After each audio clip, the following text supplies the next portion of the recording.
El que sí que volem fer és això, fugir de tòpics i intentar plantejar aquí el que encara no s'ha plantejat. Ho intentarem entre tots i esperem que disfruteu molt d'aquest debat que ara mateix comencem. Ho fem amb aquestes tres persones que comentàvem i que tenim aquí, a qui agraïm moltíssim que hagin vingut. Joan Domènech, molt bon dia. Bon dia. Joan Domènech és exdirector de l'Escola Fructuós Gelabert, representant de la xarxa d'escoles públiques 012 i membre actiu també de la Federació. Compta amb diferents articles i publicacions al voltant de l'educació lenta i es defineix a ell mateix, que això m'agrada molt, com a aprenent de mestre i reivindicador de l'educació lenta. Moltes gràcies per ser aquí. Tenim també amb nosaltres a Cèsar Coll. Cèsar Coll, benvingut. Ell és doctor en Psicologia i catedràtic de Psicologia Evolutiva i Educativa per la Universitat de Barcelona. Ha promogut i dirigit nombrosos projectes d'investigació relacionats amb la implementació i les implicacions pedagògiques de la teoria genètica, la intervenció i l'assessorament psicopedagògic, així com el disseny, el desenvolupament del currículum escolar, l'anàlisi dels processos interactius en situacions educatives i l'avaluació de l'aprenentatge en contextos escolars. Actualment és coordinador general del programa de doctorat interuniversitari de Psicologia de l'Educació i membre també del comitè editorial de l'International, perdó, això és en anglès, Journal of Educational Research. I també tenim amb nosaltres a Francina Martí, moltes gràcies per ser aquí. Hem de dir que ella ha sigut una incorporació d'última hora, a qui li agraïm moltíssim, perquè amb nosaltres havíem de tenir a Rosa Gibert, però que malauradament per un tema personal no ha pogut ser aquí, així que doble agraïment per la Francina per poder ser aquí. Ella és professora de Llengua i Literatura Catalanes de secundària, ha estat cap d'estudis i directora i ha treballat també com a tècnica docent al Departament d'Ensenyament de la Generalitat de Catalunya. Ho ha fet en el marc del Servei d'Innovació i Formació del Professorat, ha publicat diversos llibres relacionats amb la didàctica de la llengua i la lectura crítica en entorns digitals i actualment és presidenta de l'Associació de Mestres Rosa Sensat. Molt bon dia. Com dèiem, entrem en matèria i ho fem amb aquests primers 30 anys. El primer que us volem preguntar és exactament això, la transformació educativa, la renovació pedagògica que es va proposar fa 30 anys. Què és per vosaltres la renovació pedagògica? I després entrarem, perquè això esperem que estigui molt breu, a com ha de ser a dia d'avui i com ha canviat. Joan, no sé si vols començar tu a... Això no estava pactat, Començo negant el que no és la renovació pedagògica. La renovació pedagògica crec que tots coincidiríem que no és una experiència aïllada, que tampoc no és un programa d'innovació, un programa nou d'instrucció, no? I jo sempre m'ha agradat definir-la des d'un punt de vista més cultural i actitudinal. Jo crec que la renovació pedagògica, me'n recordo fa molt de temps en Jordi Monés, un historiador de l'educació de Catalunya, que diferenciava innovació, ja en el seu moment, deu fer 25 anys, amb un diccionari que va fer, el que era innovació de renovació. I a la renovació li posava l'accent, perquè moltes vegades es confonen les dues paraules, l'accent més en la política, en l'actitud, és a dir, en l'actitud de la gent respecte al seu posicionament en els problemes educatius. En canvi, la innovació la situava més en un aspecte més tècnic, més d'ajornamento, reciclatge, nous continguts, etc. En canvi, la renovació pedagògica per mi té aquest component que deixa de banda aquest aspecte més aïllat i se centra sobretot en un aspecte més cultural, que fa referència a la persona com es posiciona davant de la societat i, per tant, jo mai he vist, és a dir, sempre relaciono renovació pedagògica amb dos conceptes, que és transformar l'escola i transformar la societat. Per tant, a darrere el concepte de renovació pedagògica sempre hi ha un compromís ètic, un compromís moral, un compromís més enllà del que passa en una aula, del que passa en una escola. És a dir, per mi un element seria aquest. Francina? Se sent així? Sí. Bé, no, la línia que deia el Joan, també dèiem avui, tots els que estem aquí d'alguna manera és un concepte, tot el que parlarem suposo que ja són coses que s'han dit molt, no? I bé, què és la renovació pedagògica? Jo diria que la línia que deia també el Joan, jo ho entendria més com un concepte dinàmic.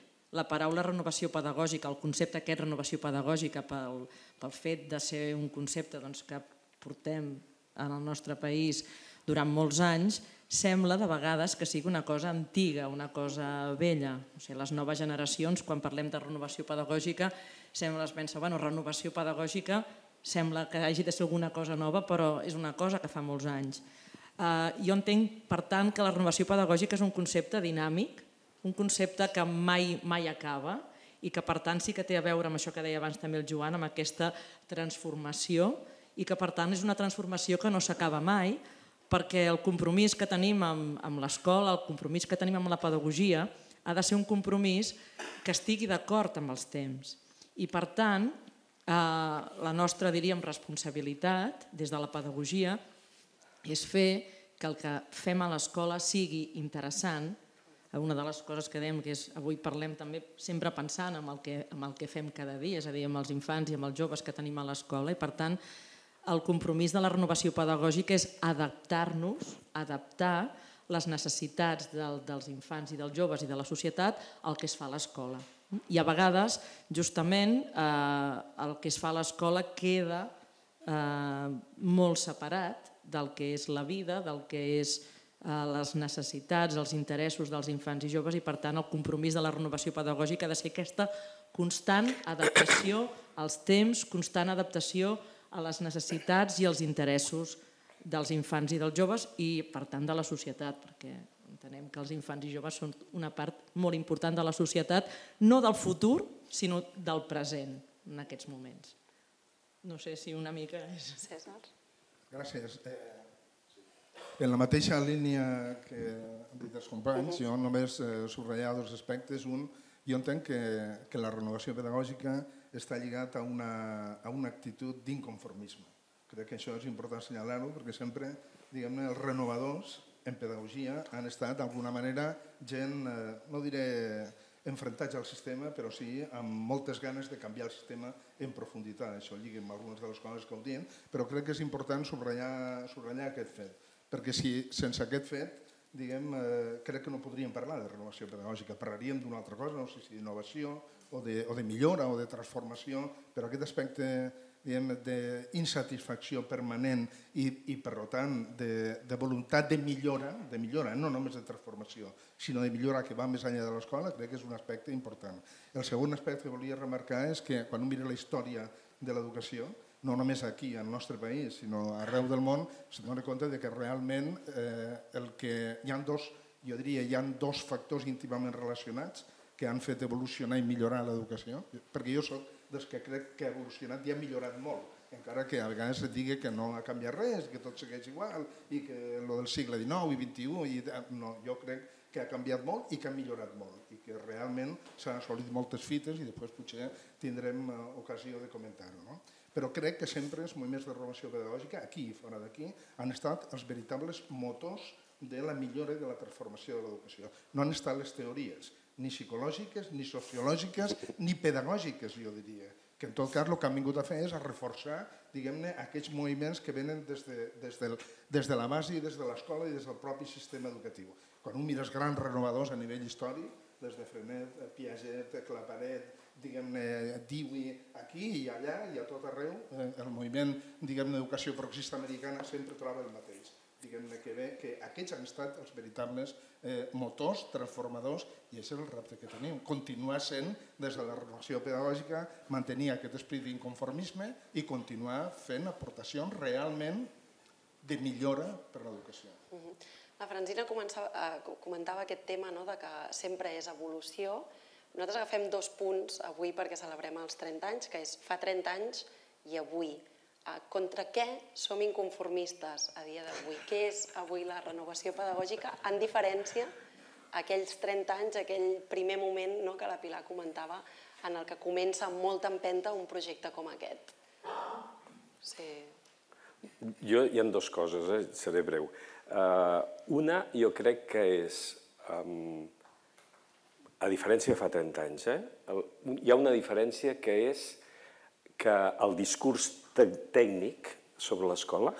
És a dir, aquesta idea de que la tecnologia, no en el sentit de la informàtica, la tecnologia, la tècnica i els experts que estan al voltant de la tècnica milloraran d'una forma natural l'escola, és un debat que és molt actual i que deixa de banda tots aquests aspectes més de per a què eduquem. És a dir, situa que hi ha una sèrie de problemes molt endèmics del sistema educatiu, digue-li fracàs escolar, ara podríem, però és igual, fracàs escolar, abandonament, coneixements poc rellevants, etc. I que davant d'això, la solució que se'ns proposa d'una forma, jo diria, molt més present que fa 30 anys, és que hi ha d'haver una solució tècnica sobre això. I això jo penso que explica com s'enfoca la formació d'equips directius, com s'enfoquen les polítiques de l'administració, etc. Polítiques de l'administració que moltes vegades no plantegen el per a què, sinó solament canvis, diguem-ne, metodològics en el més bon sentit de la paraula. Jo crec que aquest és un canvi. Per tant, i això implica, jo penso, en l'actualitat, la necessitat de que la renovació pedagògica ha d'estar present, perquè som una mica, seguint el César, aquest corcó constant de dir, sí, la tecnologia, la metodologia serveix, però hi ha altres coses molt importants, que són aquestes preguntes més de fons. Per a què eduquem, amb quina societat volem formar, quin tipus de ciutadans volem educar.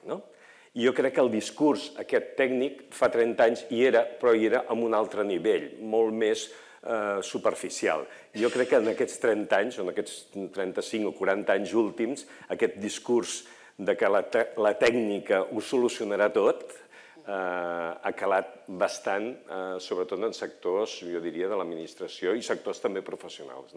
Per tant, aquí dic una només, una necessitat de continuar reivindicant la renovació pedagògica.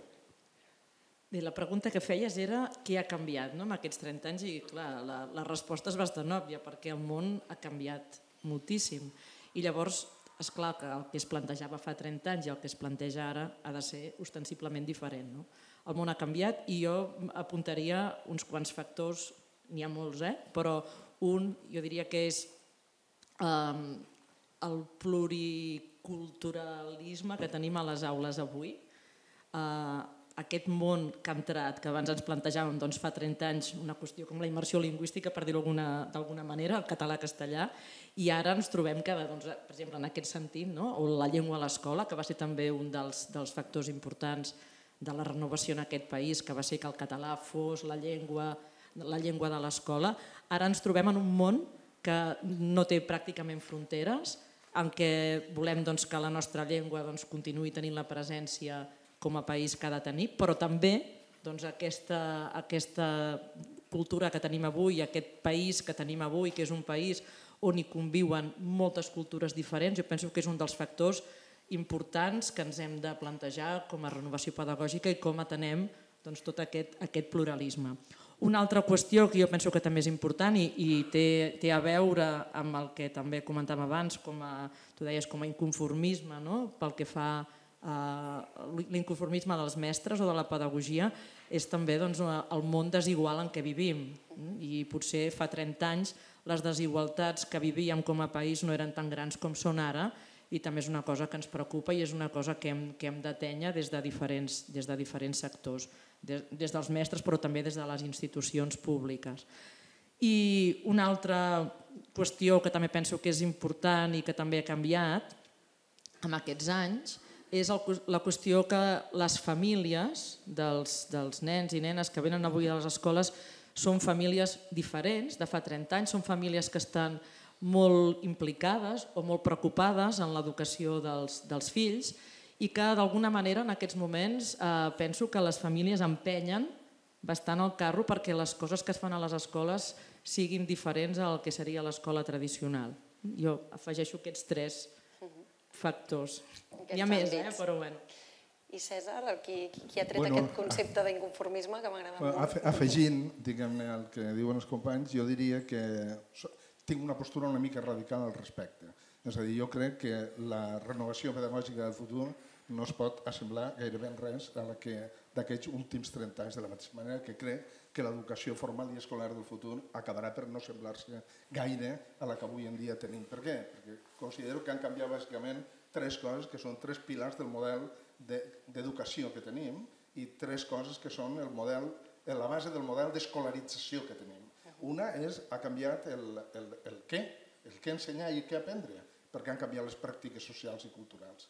Les pràctiques socials i culturals d'avui no tenen res a veure amb les de fa 30 anys. No ens comuniquem de la mateixa manera, no viatgem de la mateixa manera, no observem de la mateixa manera, no llegim de la mateixa manera, en fi, no sé, algunes coses afortunadament ho fem de la mateixa manera, però diguem-ne ha canviat el què. Ha canviat el com, d'acord? Perquè només fa falta veure com avui en dia s'accedeix a la informació, com els nanos i les nenes veuen i tal, i ha canviat, diguem-ne, el per a què.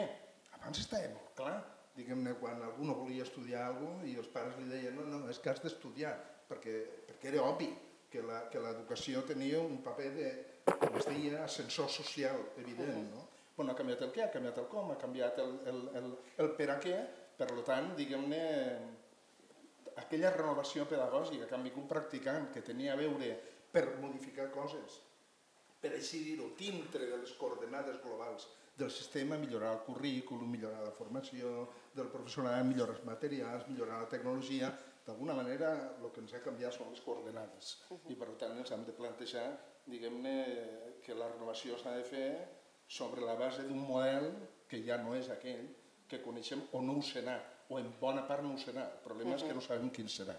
Diguem-ne, i en aquest sentit encara és molt més arriscat que ha estat tradicionalment, entenc jo, la renovació pedagògica. La base, doncs, s'ha mogut, diríem. Com es canvia el mètode? Suposo que és la pregunta estrella, no? Però com canviem el mètode per educar sobre aquesta base canviant, diríem? No sé, tu mateix que començaves aquest tema i ara passem cap allà, que si no sembla tota l'estona que anem... Per no allargar-me... Us podeu tallar també entre vosaltres. Jo diria que han passat, després si voleu ho expliquem més, si és que és una idea que compartim. Jo diria que estem passant, no han passat, estem passant d'un model d'aprenentatge basat en l'escolarització universal, que és el que tenim fins ara, a un model d'aprenentatge basat en una educació que ja no té lloc només a l'escola, sinó que es diversifica, diguem-ne, en una àmplia xarxa de nitxos d'aprenentatge. I jo crec que aquest és el canvi fonamental. Com resituem les institucions d'educació formal en un món en què el model educatiu ja no és un model educatiu d'escolarització, sinó que és un model d'educació distribuïda i interconnectada. Com es plantegem des de l'escola, diguem-ne, aquesta interconnexió, aquests lligams, aquests compromisos, aquestes corresponsabilitats, per mi és el tema, no és un tema metodològic en el sentit didàctic, és un tema, diguem-ne, que té a veure amb el per a què, amb el què, diguem-ne, amb el com i amb el model social, evidentment, com deia abans. No, jo crec que, matitzant el que dius del tema de la base, jo crec que el que ha canviat són les regles del joc. Més que la base, jo diria que ens ha canviat el context. Perquè la base, per mi la base, podria continuar sent la mateixa. És una qüestió terminològica, no és una crítica a la teva precisió. Però no, la qüestió que jo crec que ens porta al canvi de regles de joc és que aquells ideals que venen de lluny, l'ideal de l'escola o l'educació, jo diria estic d'acord amb el plantejament que tu fas, ha de possibilitar l'accés al coneixement de tothom. L'escola o l'educació ha de treballar per la justícia i l'equitat social, l'escola i l'educació ha de treballar per l'emancipació de les persones, això continua sent vàlid. Per mi aquesta és la base.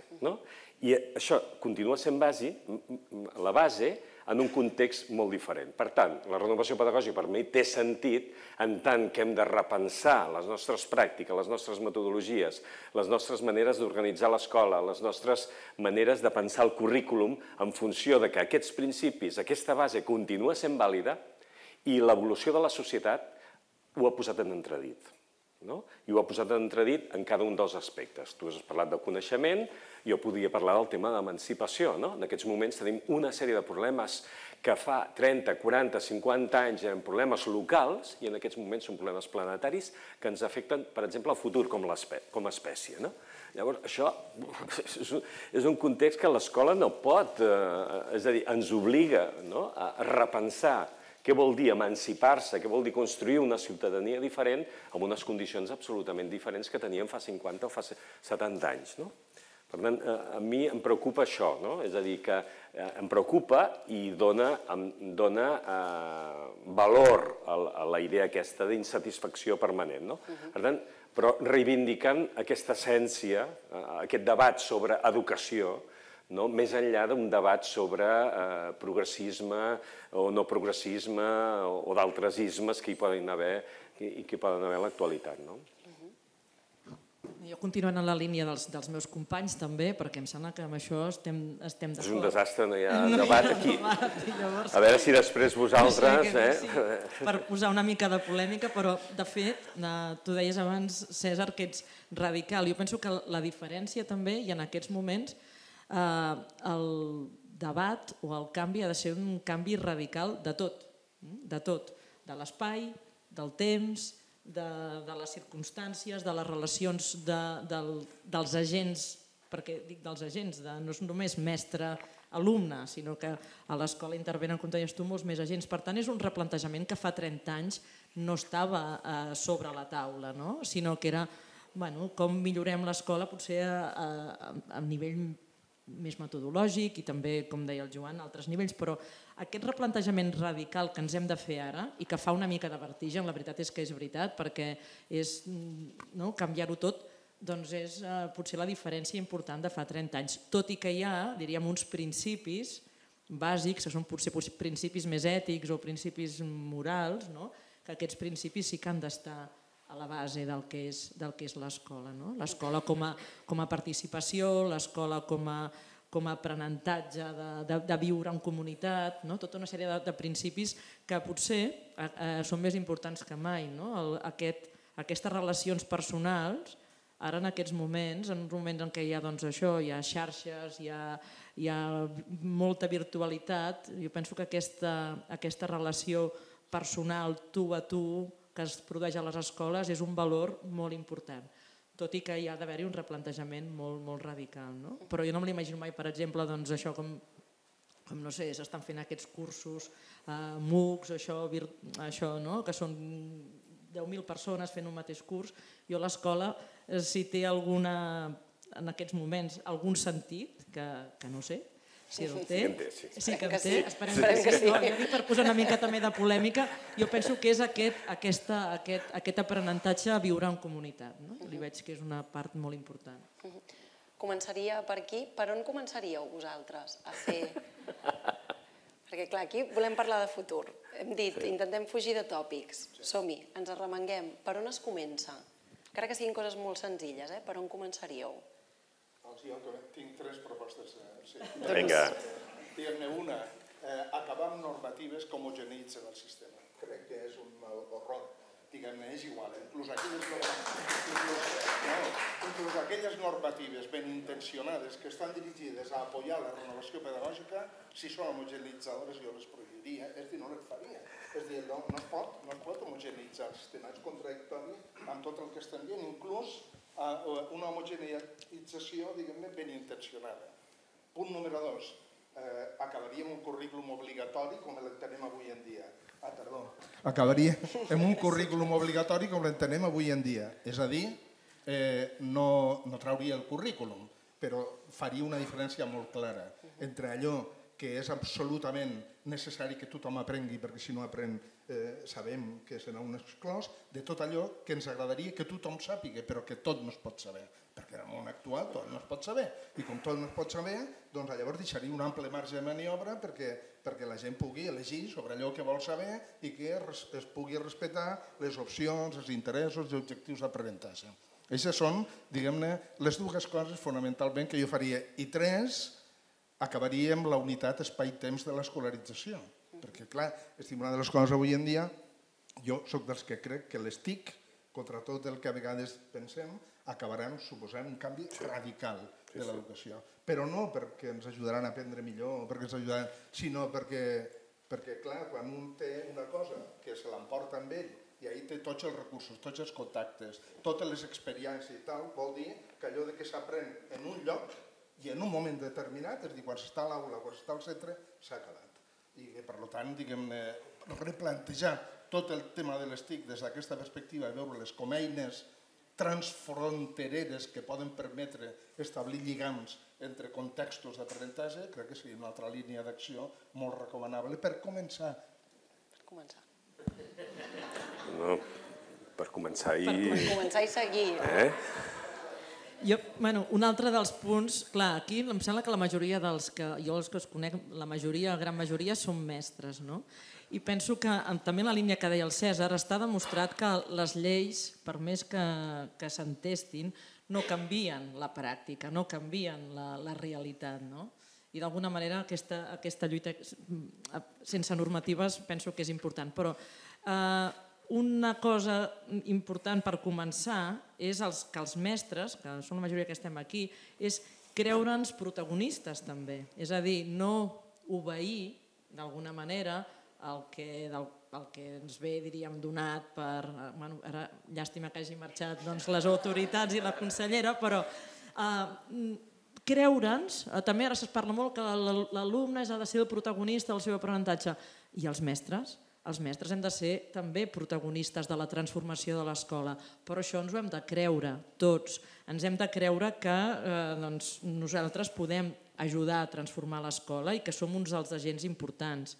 Tot i que també penso que a l'escola hi ha d'entrar molta més gent que no només els mestres, però aquest és un altre tema. Qui creus que hauria d'entrar més? Tothom, també es parlava dels agents locals. A l'escola entra molta gent, a banda dels mestres, però entren de vegades més per, ara no sé si hi ha algú aquí d'allò, més per interrompre segons què, també per ajudar, però penso que hi ha d'haver un col·lectiu, el col·lectiu mestre ha de ser un col·lectiu que s'ampliï com a concepte, i de fet ja hi és així l'escola, hi ha agents socials, educadors socials, monitors, cuineres, conserges, gent dels ajuntaments, etc. Però llavors aquesta comunitat ha de ser la comunitat que realment s'entengui com a comunitat. No és només el claustre de professors, sinó que també és aquesta comunitat més ampliada, que com tu deies, el món ha canviat i que per tant l'escola ha de trencar una mica també les parets.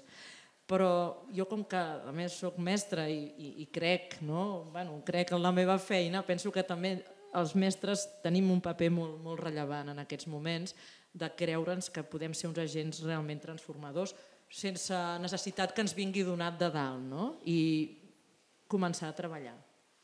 Començar, ja fa molt temps que hem començat, però vull dir continuar treballant, no?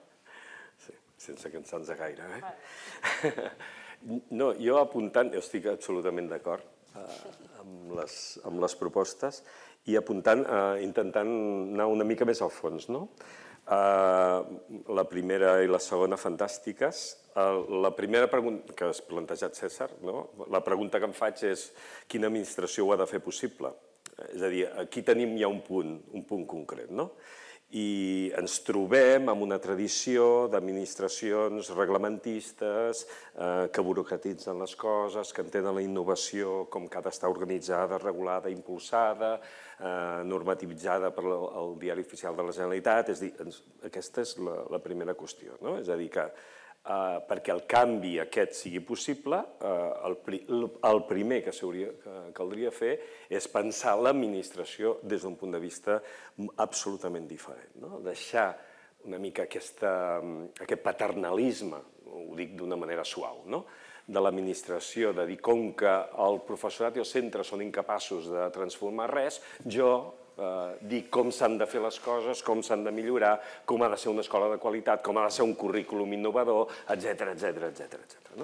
I passar a una idea d'administració molt més d'agent que crea condicions com perquè la innovació sigui sostenible, la renovació sigui possible, els equips puguin consolidar-se.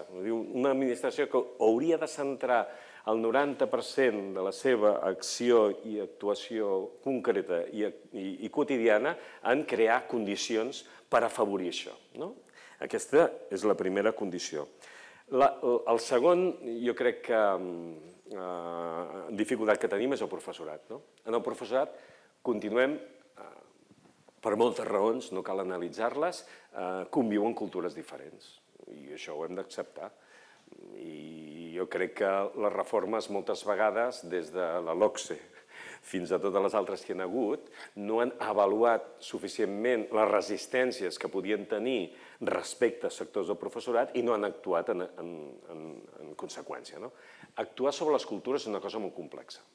Però o som capaços, de la manera que sigui, de valorar cultures de canvi, de valorar intents de renovació, de valorar iniciatives que poden ser molt esbojarrades però que poden ser trencadores en un moment determinat i crear un camí diferent, o si no el discurs tècnic del que parlava al començament és un discurs que cada vegada està més assentat, està més assentat o tens més resistències a això. Per tant, la segona cosa, el segon camp d'actuació ha de ser el professorat. Crear cultures professionals diferents, per mi, és fonamental. I en aquest sentit, i acabo aquí, per exemple, jo he arribat a dir, un tema potser polèmic, que és pitjor la llei de funció pública que la LOMCE, pel bon funcionament del sistema. La funció pública en aquests moments és un entrebanc quotidià per qualsevol intent de renovació. Llavors, o això algú s'ho planteja, i aquí jo crec que no solament és el professorat, sinó també els sindicats, també les administracions, o si no, tampoc no podem avançar. Deixo aquestes dues perquè en tindria alguna més. Sí, no sé si vols contestar alguna cosa. Sí, no, sobretot perquè hi hagi una mica de debat, perquè si no només és diàleg i no debat, no? A veure, jo diria, el problema és que dir no farem normatives homogeneitzadores, la meva experiència, cadascú tenim la nostra, em diu que és més fàcil dir-ho que fer-ho. Dir-ho ja és un pas, perquè, clar, és a dir, cadascú tenim la nostra experiència. Jo tinc l'experiència de la LOCSE, que la vaig viure molt de prop i tal. Llavors estàvem convençuts que allò era el bo. I com era el bo, doncs la llei, diguem-ne, i quan des de les instàncies que feien la llei, diguem, no volien tancar, venien els col·lectius de professors de base, entre els quals es trobaven moviments de renovació pedagògica, i exigien que es tanqués, perquè era la manera d'evitar que, diguem, eixa cultura no ha desaparegut. Us donaré només un exemple. En aquella època hi havia gent, quan estaven dissenyant allò, que no era partidària de la comprensivitat fins als 16 anys, perquè pensaven que el sistema no ho resistiria i que hi havia molt professorat de secundària a la cultura dels quals s'hi oposaria frontalment. Van perdre per golejada. Diguem-ne, perquè tots els moviments, tots els sindicats, totes les forces progressistes del país no volien fins als 16, no? Volien fins als 18. Clar, uns per unes raons i uns altres per uns altres. És a dir, que això és molt difícil. És molt difícil perquè darrere de tot, i estic d'acord amb el que tu deies abans, hi ha el tema ideològic. I el tema ideològic, clar, quan un parla de model de societat, del que vol i de tal, i sí, entre els professors hi ha de tot. Hi ha cultures diferents i ideologies diferents. I sempre ens trobarem, diguem-ne, en sectors que no estaran d'acord en propostes que vagin al fons de les coses. Després, el segon, molt breu, el tema, jo no sé ahir si estem... És a dir, a veure, jo quan dic no ha de ser homogeneitzadora, no vull dir en absolut que no ha de ser interventora. El que vull dir és que no ha de pautar el com. El que sí que ha de ser, almenys en la meva visió, diguem-ne, ha de garantir, diguem-ne, el rendiment de comptes per part dels actors principals que són les escoles. Per què és la condició? Perquè hi hagi autonomia de debò i que les normes no siguin homogeneitzadores, l'única manera de fer-ho, diguem-ne, és realment que hi hagi un sistema sensat, racional, diguem-ne, pactat, consensuat per objectiu de rendiment de comptes. Perquè si no, el problema és que ara tenim les dues coses, tenim lleis homogeneitzadores i a sobre tenim això, i no funciona ni una cosa ni l'altra, perquè tots sabem que al final no acaba funcionant ni una cosa ni l'altra. Aquest seria l'escenari, l'hem dibuixat. Entrem en els moviments de renovació pedagògica. Quin hauria de ser una mica el seu paper de cara als propers anys amb tots aquests reptes que heu apuntat vosaltres ara? A on col·loqueu els moviments de renovació pedagògica, la seva acció, al seu dia a dia i també, ho apuntava la Francina fa uns moments, la seva incidència en les noves generacions també, en com captar-los, en com incloure'ls en tot aquest moviment. Sobre el terreny, quin paper han de tenir?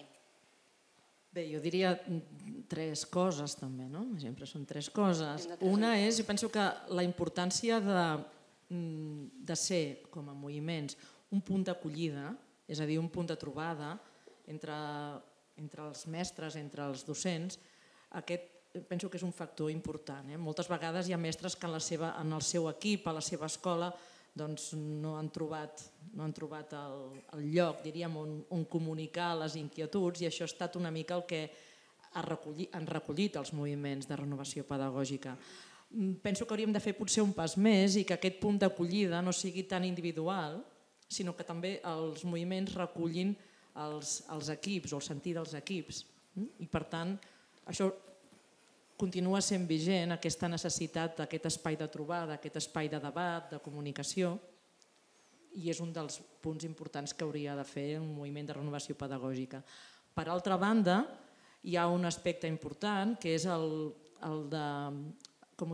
traspàs de la tradició pedagògica, la tradició que tenim com a país, els referents pedagògics, que moltes vegades sembla que potser els mestres que estem al peu d'aula o que estem al dia a dia oblidem aquests referents. I a vegades sempre ho diem, sembla que estem reinventant la sopa d'all i estem discutint coses que ja havíem discutit, i els moviments podem tenir aquest paper també, aquest paper de dir aquests referents que encara són vius, encara són importants. Abans el César ha dit en 2 segons, ha dit no sé quants noms de pedagogs i de persones també del país, que aquest traspàs, podríem dir, generacional, que és el que d'alguna manera també van fer els primers moviments de renovació pedagògica. Rosa Sensat s'ho van plantejar d'aquesta manera, que ells fossin els fundadors de Rosa Sensat, es van plantejar que ells fossin d'alguna manera els que tornessin els mestres que estaven en acció, tots els referents de la república del nostre país. Per exemple, penso que aquest paper de mantenir i de traspassar aquests referents pedagògics també és important. Serien 2 coses. 2 idees i una cosa que volia dir després del que has parlat tu, César. 2 idees. La primera, també enllaçant el que ha dit la Francina. Jo crec que una línia, ho he escrit i ho he dit fa molt de temps, de transformació a la renovació pedagògica dels moviments és adreçar-se a les institucions educatives. És a dir, tradicionalment ens hem adreçat als mestres, sobretot, als individus. Jo crec que la realitat, aquest canvi de context en el qual estem, ens obliga a fer un canvi de paradigma organitzatiu i metodològic com a moviments de renovació pedagògica. Jo en aquests moments entenc més els moviments de renovació pedagògica com a xarxa d'institucions educatives que com a associacions de mestres preocupats per la renovació pedagògica. Per mi aquest és el canvi de futur, si n'hi ha d'haver algun. La segona cosa que jo crec que també el canvi de context ens porta és aprofundir en una idea que està genèrica en els moviments de renovació pedagògica. Els moviments de renovació pedagògica ens diem moviments, no? I jo crec que aquesta idea, que a força de repetir-la va perdent significat, té una idea de molt poc d'organització no assembleària, sinó organització molt difusa. Jo crec que el canvi de context ens porta a pensar formes d'organització molt diferents de les que hi havia. Em recordo, ho cito de memòria perquè no la tinc aquí davant, una conclusió del primer congrés de la renovació pedagògica. I una de les conclusions, el dia final, deia, més o menys deia això, la renovació pedagògica creixerà no perquè creixin els moviments de renovació pedagògica, sinó perquè creixi la xarxa de la renovació pedagògica. En el fons, aquesta idea, jo crec que avui per avui és bàsica de tenir-la en compte. És a dir, jo crec que la realitat també és una mostra. És a dir, en els moviments hi ha molta més gent que en aquests moments fa renovació pedagògica en un centre, amb altres xarxes, etc. Per tant, aquesta és la segona cosa. I el que volia dir respecte al tema de l'administració, que a mi em sembla un debat absolutament, que jo estic d'acord, i és un debat que és molt important, i és les dificultats que plantejaves de fer un tipus d'administració diferents. Jo aquest debat el reprodueixo a nivell d'escola. Quan una escola que intenta fer un projecte determinat, hi ha sectors que apreten, i sectors que els hi costa molt, i sectors que no els agrada gens les propostes que es fan. El debat que es produeix en un centre educatiu és el mateix. És a dir, com fas propostes que no ofeguin les persones, els col·lectius, els cicles, els nivells que estan fent propostes que realment són trencadores, sense despenjar els altres. Torno a fer una altra referència històrica i ja paro, no? Com que hi ha el Jaume Sala per aquí. Hola, Jaume. Al primer congrés de la renovació pedagògica vam fer un manifest. I en aquell manifest, jo crec que també s'hauria de repensar, va ser un manifest que va redactar ell, per això ho dic, a partir de moltes idees de molta gent. I corregeix-me, però hi havia una frase que deia és més important la passa que fem tots plegats que la gambada que fan uns quants. Jo crec que aquest tema continua sent vàlid. Jo no sé si l'hem de repetir textualment, perquè jo crec que hem d'avançar, jo crec que la proposta que feia el César és de dir la gambada la necessitem, però necessitem també la passa que han de fer tots. Aquesta és la dificultat, jo per mi crec que té una administració o els col·lectius de professorat o els centres educatius per avançar. Sí, només en aquest sentit de l'administració i continuant en l'administració, és dir, jo crec que tu ho deies abans, és dir, l'administració té l'obligació de crear les condicions per, diguem-ne, i ha de crear les condicions per poder-ho fer. És dir, i ahí és la seva responsabilitat fonamental, no imposar lleis, sinó crear condicions i ficar en marxa sistemes racionals i objectius de rendiment de comptes. Jo crec que ahí, diguem-ne, podríem arribar a posar-nos d'acord, no? En relació a què haurien de fer els moviments, jo no ho sé, no em sento legitimat per dir què haurien de fer. El que podria demanar-los, sí, no? Jo diria jo entenc que els moviments haurien de començar a teixir, enllaçant amb una iniciativa, que a mi sempre em va semblar com a iniciativa molt bona, i que després les concrecions, com totes les iniciatives, unes van millor, altres pitjor, que era aquella idea de projecte educatiu de ciutat, plans d'entorn, jo què sé, m'és igual. Diguem-ne, en aquest nou context, la idea de teixir, diguem-ne, de que les propostes de renovació pedagògica ja no siguin internes només a un centre, sinó que busquen complicitats en el territori, per això jo prefereix, diguem-ne, plans de territori, em sembla que és absolutament fonamental i que els moviments haurien d'agafar aquesta direcció com una de les direccions d'actuació, entenc jo, prioritàries. Jo demanaria, per això ja no ho sé, que els moviments no caiguen en dos pecats, diguem-ho així, que a mi em sembla que són pecats, si per nosaltres no ho són, molt comuns en l'educació. Un són les modes. Són les modes, sempre les modes, sí. Diguem-ne, ara toca parlar de no sé què i tot això és magnífic. I tot l'anterior era un horror i no serveix per res. Diguem-ne, aquesta lògica absolutament negacionista de l'anterior condolent, crec que no fa ningú servei al professorat. És a dir, no fa ningú servei al professorat perquè cada vegada se li està dient al professorat tot el que feies fins ara, no.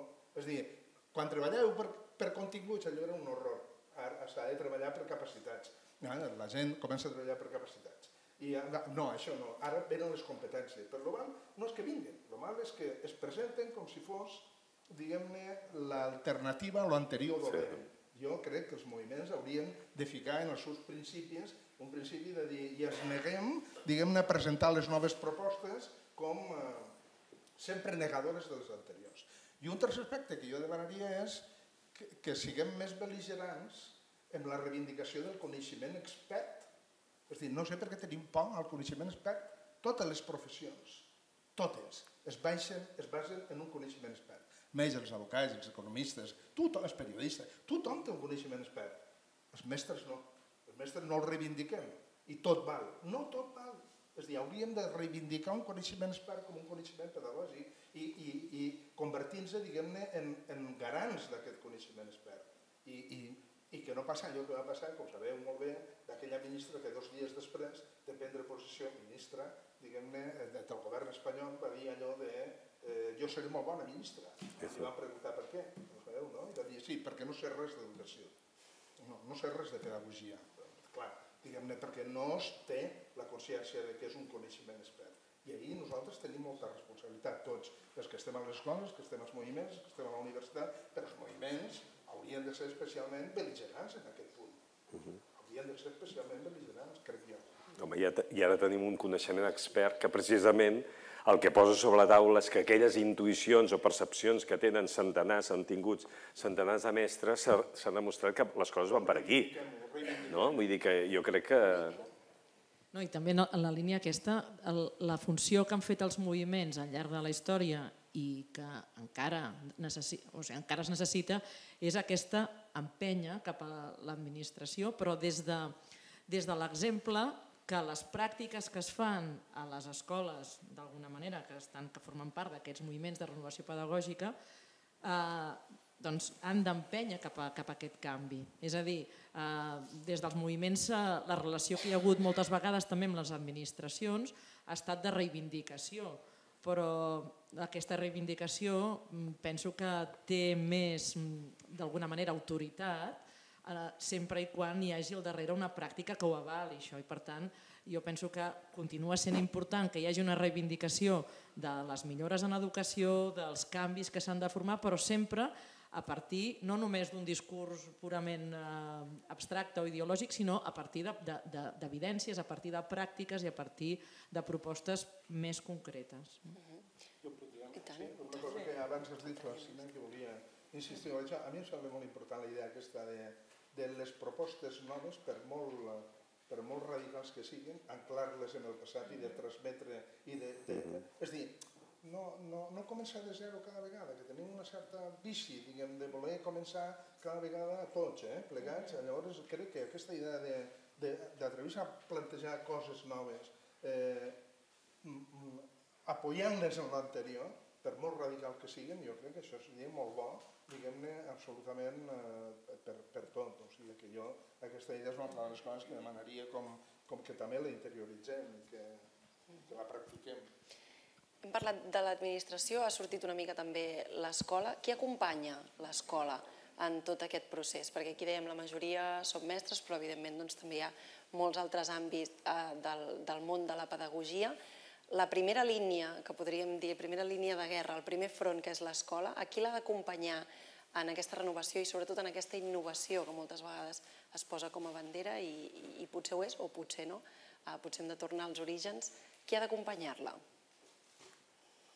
Jo ahir tinc una proposta des de la universitat. Vinga, va. Des de la universitat. És a dir, jo crec que és un error, diguem-ne, perdó, crec que és un horror i un error que des de la universitat, la recerca educativa que es fa a la universitat, tan sovint, no sempre, estigui tan allunyada de les innovacions i de les renovacions pedagògiques reals i que tan sovint, diguem-ne, les renovacions plantegen al marge d'això. És a dir, jo crec que lligar el que és la recerca educativa i fer recerca educativa basada en l'estudi i el seguiment i la implementació d'innovacions educatives crec que redundaria en algo molt positiu per la recerca educativa i per les innovacions educatives. Crec que seria una de les coses que jo diria com més... Potser perquè vinc d'on vinc, no? De l'àmbit. Tu preguntaves qui ha d'acompanyar les escoles en aquest procés i, clar, des dels moviments, tal com deia el Joan, penso que la paraula moviment, jo penso que és la paraula clau, quan parlem de moviments, de renovació pedagògica, la paraula de moviment en el sentit que mou i en el sentit que aglutina, penso que en aquest moment és un dels escenaris, diríem, importants, com aquest acompanyament, perquè una escola pot tenir el seu projecte, però és difícil que ho pugui fer en solitari. És una empresa massa complexa per fer-la en solitari un sol equip i per tant l'aglutinació, el moviment, l'acolliment penso que és una bona eina i per tant els moviments de renovació pedagògica poden tenir més sentit que mai en aquest procés d'anar més enllà. Hi ha una primera resposta tòpica, és a dir, que se situaria amb la necessitat que plantejava en César de treballar per xarxes d'entorn. la xarxa d'entorn d'una escola, les famílies, etc. Vull dir, els projectes no són projectes del professorat, encara que el professorat ha de continuar jugant aquest paper bàsic de motor en la pròpia institució educativa. Al lligam amb altres entitats estic absolutament d'acord amb el tema de la universitat, jo crec que és bàsic i, naturalment, abans parlàvem que l'administració ha de ser un garant de precisament això. Per tant, també estem establint una administració que sigui capaç de crear unes condicions i que, per tant, és bàsica. En totes aquestes qüestions, la paraula que surt clar, com a davant de la... és desconfiança. És a dir, estem en un sistema que hem generat tantes desconfiances, és a dir, els centres educatius desconfien o transformen el que li diu l'administració en una moda o desconfien directament del que es proposa, amb bona intenció o amb mala intenció. Si és amb mala intenció ja poden desconfiar, però si és amb bona intenció, per què hem de desconfiar? L'administració desconfia dels centres educatius, els pares desconfien dels mestres, els mestres desconfien... Estic exagerant i caricaturitzant i posant... La universitat desconfia dels centres, en total 4 mestres allà que no saben res, i els mestres desconfien de la universitat que m'han d'explicar aquests experts el que jo estic cada dia a l'aula de 9 a 5 i jo sé el que passa. Per tant, a mi torno a anar al tema cultural. Com trenquem la desconfiança establint noves aliances, universitat, administració, centres educatius i a dintre el centre educatiu, a dintre la comunitat i a l'entorn. És a dir, aquest és un punt bàsic per entendre l'escola que ens demana la societat actual. Aquesta escola que també dibuixaves, una escola que ja no és tant un espai i un temps concret i encotillat, sinó que és una cosa també molt més difusa. L'escola que ens demana la societat. Quan abans parlàvem també de com enfocaríem una mica el debat, parlàvem de com havia d'anar al contrari, de com l'escola havia de transformar-la, és a dir, a l'inrevés. Com es capgira aquest cercle? Com es fan projectes des de l'escola que realment recuperin aquell ascensor social del que parlàvem, que tinguin una incidència real en la societat que vosaltres us trobeu dia a dia a través d'aquesta escola? Hi ha una cosa bàsica, que és que hi ha un debat pendent a nivell d'escola en l'actualitat de si l'escola té capacitat d'incidència, de transformació social. Jo crec que aquest és un debat que fa 40 anys hi era, fa 40 anys amb sectors potser minoritaris, no majoritaris, es tenia molt clar i en l'actualitat jo crec que es posa en entredit. Per tant, aquí tenim un debat pendent a nivell professional i a nivell d'institució-escola. És a dir, davant de la immensitat de problemes ecològics, econòmics, d'atur, de pobresa, de desigualtat, quina capacitat, si és que en té, tenim de treballar a l'escola per intentar pal·liar-los, compensar-los, etc. I en aquest sentit jo crec que hi ha sectors socials, del professorat, etc., que no ho veuen possible. Per tant, aquí tenim un debat molt important. És que jo penso que l'escola no pot treballar en solitari. Això també és una de les coses, una de les idees que ha anat sortint avui. Per tant, l'escola sola no transforma la societat. L'escola és part de la societat, és un peix que es mossega la cua i, per tant, o treballem en xarxa, com deies tu, o treballem conjuntament pensant en una idea d'escola que no sigui només una idea tan tancada com la que tenim avui, o no ens en sortirem. Per tant, també deixar-li a l'escola el pes, diguéssim, de transformar la societat, em penso que és una empresa que és massa gran. Sempre els mestres hem estat, en general, bastant altruistes, ja suposo que ho porta amb la vocació, amb la professió, i sí que ens ha semblat que podíem canviar coses, i de fet podem canviar coses, jo ho continuo creient, però no pas en solitari. Per tant, necessitem un compromís de tota la societat, si realment vol canviar des de l'administració. Sí, però si no hi és aquest compromís, tenim alguna responsabilitat els mestres o no? El compromís per part d'aquí, dels mestres. mestres. Si l'entorn diu, no, aprova lleis que afavoreixen la desigualtat, aprova lleis que afavoreixen, no soluciona el tema de la pobresa energètica, aprova temps que no soluciona el problema dels refugiats, dels immigrats, etc. Quina responsabilitat tenim? Jo sempre em plantejo això.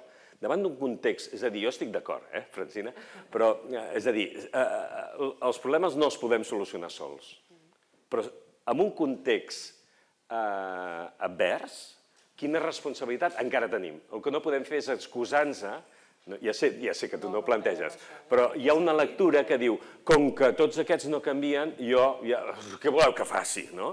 Jo crec que aquest debat, per mi, és un dels debats crucials. El tema de l'equitat. El tema de l'equitat i com continuar, diguem-ne, fent polítiques que d'alguna manera siguin compensadores de les desigualtats, diguem-ne, de base i que puguem evitar que això es transformi en desigualtats educatives. Jo soc dels que penso que l'escola ha tingut un èxit enorme en aquest sentit. És la institució, diguem, que més ha fet per la promoció, diguem, i que més actua com a ascensor social. El problema és que en el món actual, cada cop l'escola té menys pes per fer això.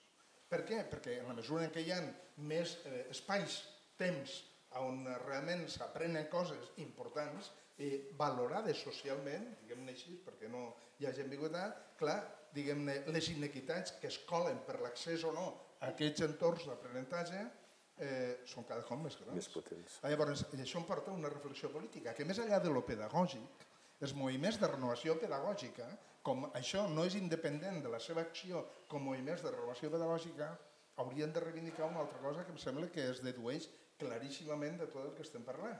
I és que les polítiques educatives ja no poden ser més polítiques escolars. És a dir, que els moviments de renovació pedagògica haurien de demanar definir polítiques educatives a les instàncies corresponents, al Parlament, a l'administració, a qui sigui, perquè quan es plantegen temes d'equitat es vagi més enllà, de la mateixa manera que diem l'altre, també en temes d'equitat. És a dir, quan un elegeix avui en dia una escola pel seu fill, la seva filla, més igual que sigui pública o privada, no elegeix una escola. És a dir, elegeix una escola i un conjunt de nínxols d'aprenentatge que hi ha al voltant de l'escola, on s'aprendran coses tan o més importants de les que s'aprenen a l'escola. Si tu li afegeixes que per el fet de néixer en una família, al voltant de la família ja també hi ha una sèrie de nínxols d'aquest estil, i al costat de l'escola, al voltant de l'escola també, què vol dir això? Des de l'escola com lluitem, diguem-ne, contra això? Només podem lluitar, diguem-ne, d'una manera. Un, ficant-nos en xarxa, i per tant nosaltres tal, i dos, reivindicant polítiques que vagin més enllà i que tinguin en compte no només en el pedagògic, sinó també en els altres aspectes aquesta nova realitat. Si no, no ens en sortirem.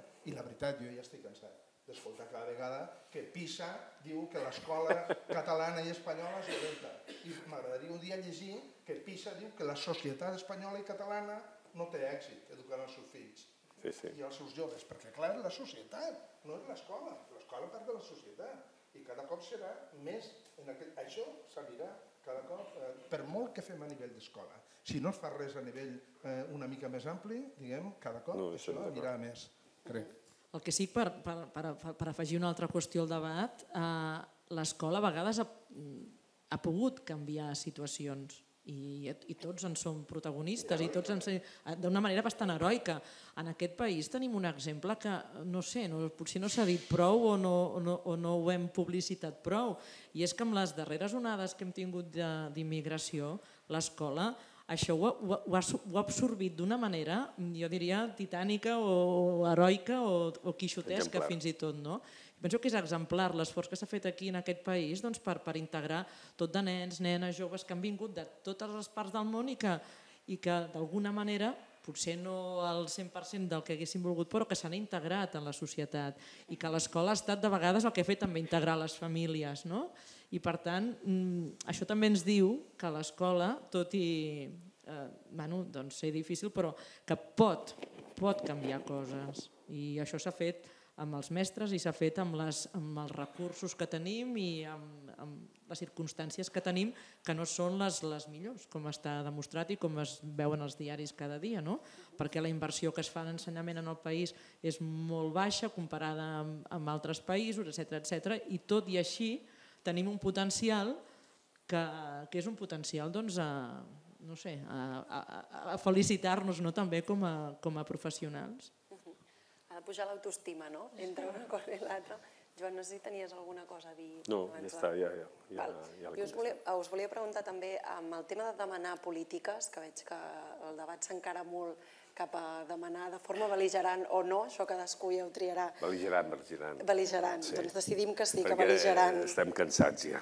Abans comentàvem això, fugir de tòpics, polítiques que vagin més enllà. Quina política demanaríeu perquè l'educació vagi més enllà en aquest país? Potser és molt a grans trets o una cosa molt senzilla, pot ser el que considereu, però també per on es començaria a reivindicar, a demanar polítiques concretes que mirin una miqueta més enllà i que surtin del prisma de sempre?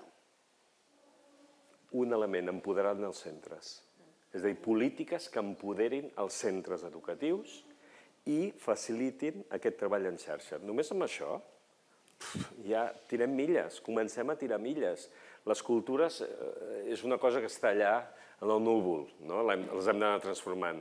Però polítiques reals que realment empoderin els centres, que els situïn en un terreny de ja som majors d'edat, els centres educatius, no som institucions que ens han de dir això que dèiem abans, a quina hora, quines cançons hem de cantar, quines lectures hem de tenir obligatòries, etc. Com hem d'avaluar, perquè ara resulta que ens avaluen perquè no sabem avaluar i hem de saber com estan els nostres alumnes i ens posen aquestes, no? Només amb això jo crec que ja podríem avançar, dic una perquè si no... Sí, per començar, vosaltres? Jo diria, el primer jo faria és treure el currículum actual. És que aquestes ja les... Clar, i el deixaria com a referent. Orientatiu. I diria que és molt important i que tothom ha d'intentar que tothom aprengui quan més millor, però que deixi de ser el que és ara, perquè vivim en una fal·làcia o algú creu que tot això es treballa i s'aprèn. Si no és veritat, no s'aprèn.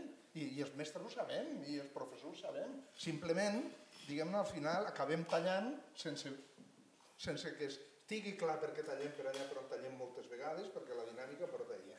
Després jo impulsaria, diguem-ne, en aquesta línia d'empoderar els centres, però més concretament el que és la creació de plans educatius territorials, integrals, territorials, no obligatoris, és a dir, que els facin allà on puguin fer-los amb les instàncies per en el territori, res de grans, sinó en el territori, i que es donen recursos i suport, diguem-ne, a aquests. I 3, que se'ls tenen en compte. Perquè jo crec que per tractar algú com a adult vol dir tractar-lo com a adult amb un nivell de responsabilitat. I que, per tant, jo diria, són tres polítiques. No implica canviar cap llei, crec, això, sinó simplement flexibilitzar una mica les que tenim, fent una aplicació, jo crec, una mica més tal, podríem, no? Sí. Han de canviar les cultures de l'administració, també. Una altra cosa que també... Això és més difícil que canviar la dels mestres. Sí, bueno. Una altra política que també ha sortit abans, em sembla que comentava el Joan, és l'estabilitat dels equips. És a dir, jo diria que l'administració hauria de deixar treballar amb tranquil·litat els equips i que un projecte d'escola, crear un equip, no és una cosa de 4 dies i que es pugui fer de setembre a juny, sinó que necessita uns anys de procés. I per tant, fer polítiques perquè hi hagi equips d'escoles que puguin treballar amb tranquil·litat i que puguin treballar a uns anys vista, penso que és una de les polítiques importants. Una cosa demagògica. No, sí, perquè aquest tema és que em toca molt, no? És impensable un sistema que permeti que durant 3 mesos, aproximadament des d'abril fins a juny, 3 o 4 persones de milers d'institucions educatives, escoles, estiguin pendents per quin personal tindrà l'any que ve, en comptes d'estar pendents de quines iniciatives pedagògiques tiraran endavant. Això és una pèrdua de tot, de recursos, energies, impensable. I és un sistema que anem perpetuant any rere any. Jo no sé si és molt difícil canviar-ho des de l'administració. El César té molta experiència d'estar treballant a la... No, una mica, no? Però això, vist des del punt de vista de l'eficàcia, de totes aquestes paraules que ens matxaquen tant, que hem de ser eficaços, competents i competitius, això és impensable. I això es permet des de les escoles, perquè tot i que protestem, jo crec que hauríem de ser molt més bel·ligerants, i es permet de totes les administracions, almenys de les que he tingut jo des que vaig començar a treballar. No, vull contestar, una qüestió, em sembla de les primeres que s'ha plantejat, que és el tema dels perills, em sembla que la plantejava Xavi, dels perills dels canvis, dels perills de la renovació. Sempre estem amb la por, amb aquesta certa por. I abans exemplificava la por en el centre. Hi ha un cicle que, ostres, tu, té una iniciativa fantàstica, pareu una mica, freneu una mica, perquè, clar, hem de seguir tots. I feia referència a la frase famosa del manifest de la gambada i la passa. I quan parlem d'autonomia, de seguida hi ha les pors. Com que tenim un sistema desigual, no desigual perquè hi hagin dues xarxes, pública i privada, no, és desigual. És desigual perquè cada escola és del seu pare, de la seva mare, i té uns components que el fan que sigui desigual. Desigual en el sentit fins i tot negatiu, no divers en el sentit que... No, desigual en el sentit de resultat. No continuaran funcionant així perquè el sistema sigui tan gris, sinó perquè no canviarem cultures i no valorarem l'esforç que fan totes les altres escoles. També tot un tema de valoració social i de l'administració de totes aquestes experiències de renovació pedagògica que es fan. No pot ser que només ens tolerin. El canvi que hi ha hagut amb els 30 anys, un altre canvi. Fa 30 anys, quan feies una cosa d'aquestes, venia l'inspector i t'expedientava o et feia... Després fèiem el que volíem, també, però perquè, sortosament, el control mai ha estat... És més formal que real, però hi havia una por directa. Ara ens toleren. Molt bé. Jo sempre explico el mateix exemple. El 2004, que vam començar l'Eixample a la meva escola, eren bitxos raros. Ara ja no són bitxos raros. Després de 12 anys ja no són bitxos raros. Per tant, hem avançat, però hem avançat només amb la tolerància. Podem avançar més amb aquesta idea d'autonomia, d'empoderament dels centres, d'exigir responsabilitats als professionals, que hi hagi un bon control social, no un control burocràtic, no les proves PISA. Un control social no són les proves PISA, homogènies, iguals per tothom. I una bona interdependència entre centres educatius, persones, digueu-li el que vulguem, potenciem aquestes xarxes que funcionen. Jo crec que no hem de tenir por, això, i és la clau per mi que pot generar a mig termini, mai a curt termini, un canvi cultural que crec el que necessitem. Francina?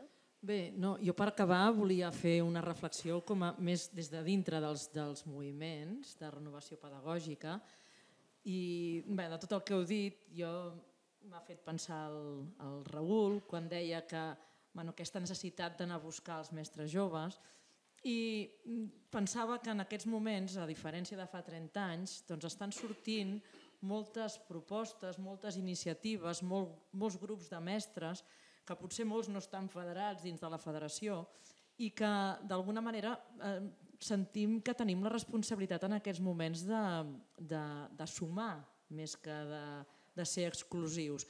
De vegades a mi em fa una mica de recel, quan des dels moviments pensem de vegades que tenim l'exclusivitat de l'etiqueta, de la marca de renovació pedagògica.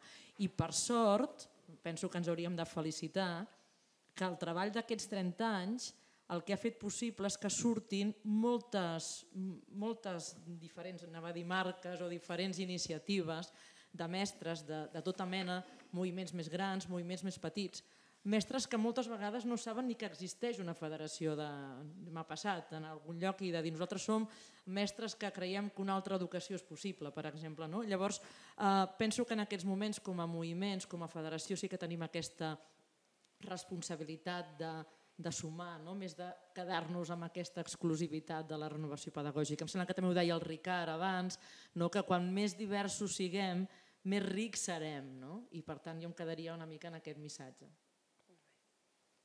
Cèsar, per acabar, a veure on tenim.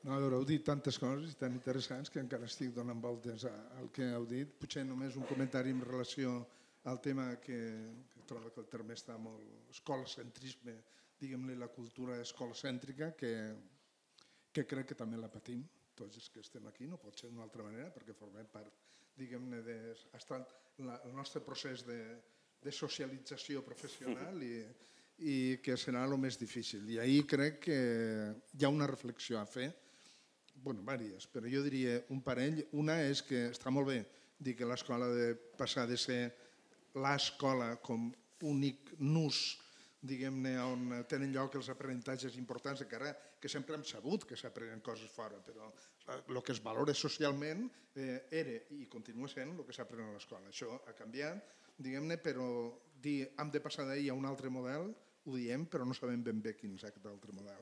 És a dir, jo volia cridar la vostra atenció sobre el fet que crec que aquí hi ha tres vertents en aquest treball que tenim per davant els moviments i tots els que treballem en educació. Un és un de la pràctica, no? I com dius tu molt bé, no tenir por, ser valents, tirar endavant, com sempre s'ha fet i tal. Un altre, ser bel·ligerants políticament. Jo crec que les lleis, tu deies abans, Francisc, no modifiquen la realitat, però poden fer que sigui fàcil o més fàcil o més difícil modificar-les. I quan les lleis són d'una determinada manera, doncs tot es fica cap amunt. I unes altres ho faciliten. Per tant, crec que això... Crec que, a més, diguem-ne que no hauríem de confondre descentralització i autonomia amb deshomogeneïtzació. Podríem viure en un sistema descentralitzat i en canvi molt homogeni i crec que al voltant de hi ha experiències històriques en altres països en els que l'autonomia dels centres s'ha predicat com un element fonamental d'autonomia, de política educativa, i això per el que ha servit és per transferir la responsabilitat als centres. I no els recursos, i no les condicions. Ulls, diguem-ne, reivindiquem l'autonomia, l'empoderament, però empoderar vol dir no només que pugues prendre decisions, sinó que tinguin les condicions i els mitjans per prendre-ho. I per tant hauríem de reivindicar això conjuntament, perquè si no, diguem-ne, el discurs pot acabar convertir-se en pràctiques perilloses. I després l'última cosa que volia dir és que els moviments també s'haurien d'implicar en aquesta idea de que és molt important la pràctica, és molt important el que es fa, és molt important sortir d'ahir, però tenim dèficits de conceptualització importants en aquest nou context. I ens hauríem d'implicar també en aquest tema, per exemple, què vol dir passar d'un model educatiu basat en l'escolarització universal, tal com l'entenem, a un model educatiu d'educació distribuïda i interconnectada. Concretament això què vol dir? I què implica des del punt de vista del rol del professor? Què implica des del punt de vista de la formació del professor? No és un problema de bona voluntat, no és un problema, diguem-ne, que no sabem, que hi ha un repte important també conceptual, teòric, de fonamentació. I crec que els moviments són els que millor situats estan per poder implicar-se en això sense perdre de vista la realitat de les aules, perquè clar, el risc és abordar això des de la llunyania, i això tampoc aniria bé. I res més, ahir acabo. Joan, apuntaves, no sé si per acabar volies dir alguna cosa, perquè ja ho hem de tancar. No, jo mirava l'arbre. No he vist que escrivies. Sí, mirava l'arbre, i l'arbre és un arbre de tardor, no? L'altre dia sentia el Martí Boada per la ràdio i un altre, l'Àngel, un que em vaig trobar en un itinerari que fèiem els alumnes, i deia, a la tardor el que passa ja ho sabeu, no? No us explicaré res nou, que som mestres, no? L'arbre crea una petita membrana en el lligam entre la fulla i la branca, és una petita membrana que per un cantó reabsorbeix clorofil·la per mantenir l'arbre i per l'altre cantó deixa una mica de clorofil·la que es perd allà a la fulla, la fulla cau, recupera el seu color original, que és el groc, però està preparant per la primavera. Estava pensant en això. Doncs una bona manera d'acabar. Moltes gràcies, Joan Domènech, Francina Martí i Cèsar Coll, per estar avui amb nosaltres. Gràcies. De res. Un model educatiu d'educació distribuïda i interconnectada. Concretament això què vol dir? I què implica des del punt de vista del rol del professor. Què implica des del punt de vista de la formació del professor? No és un problema de bona voluntat, no és un problema, diguem-ne, de que no sabem, de que hi ha un repte important també conceptual, teòric, de fonamentació. I crec que els moviments són els que millor situats estan per poder implicar-se en això sense perdre de vista la realitat de les aules, perquè clar, el risc és abordar això des de la llunyania, i això tampoc aniria bé. I res més, ahir acabo. Joan, apuntaves, no sé si per acabar volies dir alguna cosa, perquè ja ho hem de tancar. No, jo mirava l'arbre. Val, no he vist que escrivies. Sí, mirava l'arbre. I l'arbre és un arbre de tardor, no? L'altre dia sentia el Martí Boada per la ràdio i un altre, l'Àngel, un que em vaig trobar en un itinerari que fèiem els alumnes, i deia, a la tardor el que passa ja ho sabeu, no? No us explicaré res nou, que som mestres, no? L'arbre crea una petita membrana en el lligam entre la fulla i la branca. És una petita membrana que per un cantó reabsorbeix clorofil·la per mantenir l'arbre i per l'altre cantó deixa una mica de clorofil·la que es perd allà a la fulla, la fulla cau, recupera el seu color original, que és el groc, però està preparant per la primavera. Estava pensant en això. Doncs una bona manera d'acabar. Moltes gràcies, Joan Domènech, Francina Martí i Cèsar Coll, per estar avui amb nosaltres. Gràcies. De res.